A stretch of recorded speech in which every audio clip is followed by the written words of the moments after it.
moi, mes enfants, c'est eux qui m'ont redonné l'espoir dans la vie. Je suis retournée à l'école. La journée où j'ai tombé enceinte de ma fille, je me suis inscrite 1 an d'avance. Je connaissais pas encore ma force, mais quand j'ai vu que j'étais motivée, que j'étais capable de... Je m'avais dit, je suis capable, fait que c'est sûr que j'allais réussir. Fait que c'est important, l'école, pour moi, parce que c'est là qu'on transmet aux autres.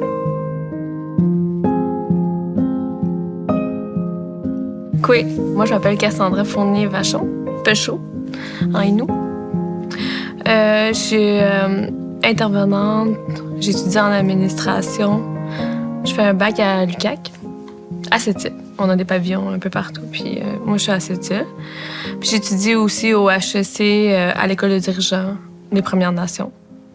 Avec mon TDAH, j'aime ça faire plusieurs choses en même temps. Je bouge beaucoup, je prends des pauses, je le sens, là. Fait que je me lève, puis je m'en vais. Mais les profs, ils savent, là. Tu sais, j'ai des accommodements, fait que... Où je perds, je vois quelqu'un qui bouge, son pied qui bouge, ça me déconcentre, puis j'écoute pas le prof, mais... Tandis que si je perds, mettons, ça fait pas de bruit, je me demande pas est-ce que je dérange l'autre. Quand je perds, ça me prend de la concentration, puis en même temps, je peux écouter le prof.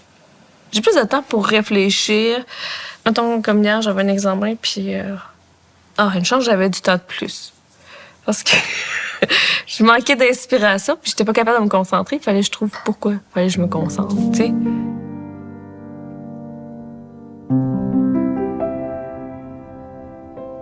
Avec mon stress post-traumatique, mon TDAH et mon TAG, la culture, ça m'a beaucoup aidé, la spiritualité.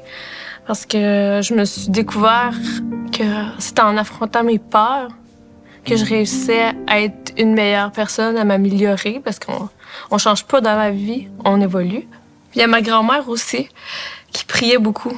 Puis je la voyais, elle souffrait beaucoup, là, elle avait souffert avec les pensionnats et tout. Elle s'avait fait kidnapper ses enfants et ils ont vécu beaucoup de violence. On rentrera pas dans les détails. Mais, tu sais, ils ont vécu des traumas, eux autres aussi. Puis je la voyais qu'elle retrouvait espoir en priant. Puis moi, genre, quand j'ai été placée en famille d'accueil, j'ai arrêté de prier, j'ai arrêté de croire en tout. Puis, genre, le sentiment d'abandon, il était trop présent. Mais quand je suis revenue dans ma communauté, il a recommencé à revenir. Je me sentais plus proche de ma grand-mère, de mon grand-père, même s'ils n'étaient pas là. Je leur parlais, ça me faisait du bien. Puis que j'ai recommencé à prier, j'ai recommencé à croire en quelque chose. Tu sais, je veux dire, dans la vie, il faut croire peu importe en quoi on va croire, ça réconforte. Fait il faut croire en quelque chose dans la vie. On dirait que ça m'a tellement fait mal, mettons, l'assimilation que j'ai ressentie. Puis même si j'ai pas été dans les pensionnats, il y en avait encore. Parce que moi, quand j'étais en famille d'accueil, on m'a dit... C'est fini, là, tu parles pas en Innu ici. Là. Les autres, ils parlent pas en Innu, alors tu ne le parles pas. On m'a coupé les cheveux, on m'a habillée en garçon. C'était tout le temps leurs enfants. Puis, fait qu'on se sentait tout le temps comme pas aimés. On n'avait pas le droit de manger à notre faim. On pouvait pas faire les choses qu'on aime. Il fallait faire qu'est-ce qu'eux nous disaient. Fait que ça m'a créé beaucoup de frustration. Puis je me suis mis à avoir peur des adultes. À pas aimer, pas les aimer, mais à être méfiante. Fait que ça a resté. Puis l'écriture, ça m'a beaucoup sorti. J'ai lu sur tout ce qui est inconscient, conscient, puis mes traumas, en voulant me guérir parce que j'ai vécu la violence conjugale énormément. T'sais. J'ai failli mourir plusieurs fois. Mettons, je rêvais d'une madame qui vivait de la violence conjugale. Être en sang, ici et ça, tu sais. Puis là, j'étais là, pourquoi je rêvais à ça?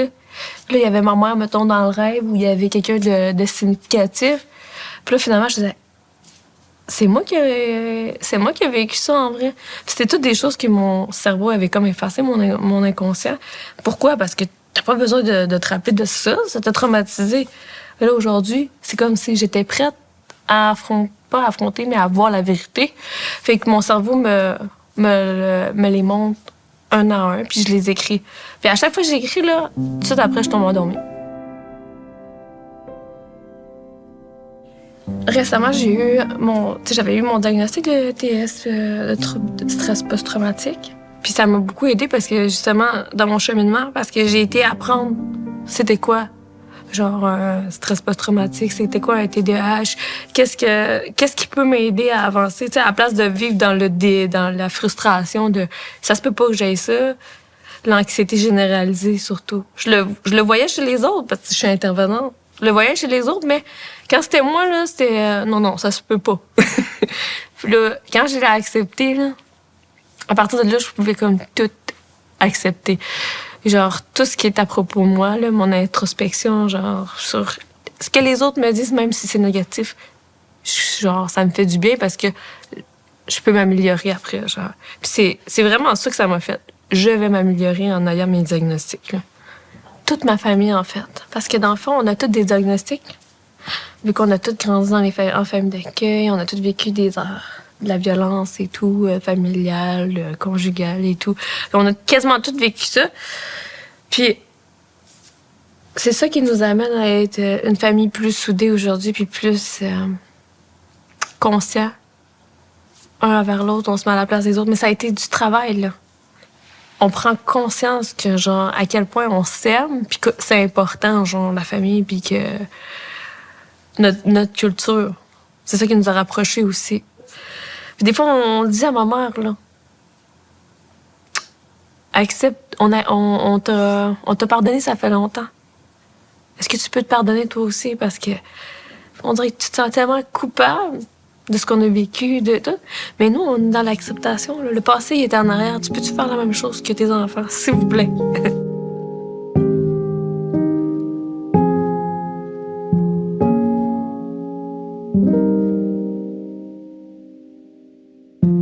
Je trouvais ça vraiment difficile d'être monoparentale. Aujourd'hui, je trouve ça bien plus simple. Pour de vrai, là, quand on connaît nos enfants, quand on arrête de se mettre la pression, là, je me suis rendu compte en leur expliquant les choses à mes enfants, en leur expliquant pourquoi je fais les choses, pourquoi je vais à l'école, pourquoi. Parce qu'avant, c'était tout le temps, genre, le stress le matin.